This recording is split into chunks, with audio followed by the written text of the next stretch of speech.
عارف ايه اكتر وقت ربنا بيختبر فيه البني ادم؟ مش لما بيكون عندك مشاكل، ولا لما بيكون عندك ضغوط، ولا لما بيكون بعض الناس اللي موجوده حواليك بتحاربك. اكتر وقت ربنا بيختبر فيه البني ادم اما تصحى من نومك كده وانت قاعد على السرير وعمال تبص للسقف وحاسس باحساس توهان اول مره تحس في حياتك، تحس بعدم رغبه في اي حاجه حواليك، بالرغم ان عندك نعم كتير موجوده في حياتك قوي. اللحظه دي كتير مننا بيفتكر انها نهايه الدنيا، نهايه العالم، بس صدقني والله اللحظه دي ربنا بيعملها لك وكأن دي علامه انك هتقدر تعمل تغيير في حياتك. كل بني ادم بيقوم في حياته وبيعمل تغيير بيوصل لمرحله اسمها فقد الشغف، فقد الاحساس بالحياه.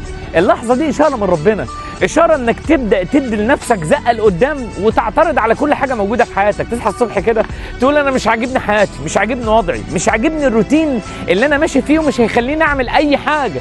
اللحظه اللي انت حاسسها دي بدايه، ولازم تقنع نفسك انها بدايه، ولازم تقوم وتسند نفسك وتقرر للحظات بسيطه انك تاخد خطوات كنت مأجلها، تعمل الحاجات اللي انت كنت مأجلها، وتحاول تقاوح في المشاكل اللي انت خلاص كنت بتقول انا استسلمت فيها، وتحاول والله العظيم تزق نفسك، تجبر نفسك انك تعمل الحاجات اللي انت كنت بتقول انا ضعيف ومش قادر. وساعتها بس هتلاقي نفسك ان انت ما عدتش تايه، لان التوهان ده دوامه بتاخد البني ادم لتحت.